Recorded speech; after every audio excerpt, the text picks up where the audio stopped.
tuloy-tuloy itong ginagawa nating pag-design dito sa ginawa nating malaking puno kung saan maraming sangayan naka-spread diyan sa dakong yan.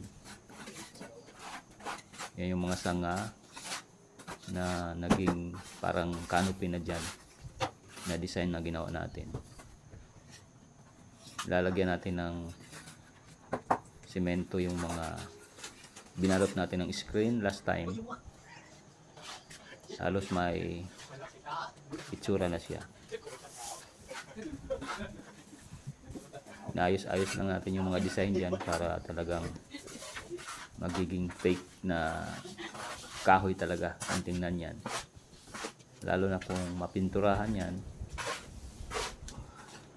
kahoy na kahoy ang dating yan. Napakaganda. Yan. Tinatakpan pa lang natin yung ibang bahagi dyan na naka-screen para nang sa ganun ay mawala yung mga screen na naka-expose dyan. Nandito tayo sa dakong itaas. Yan yung nakikita nyo dyan sa taas. Yung mga sanga.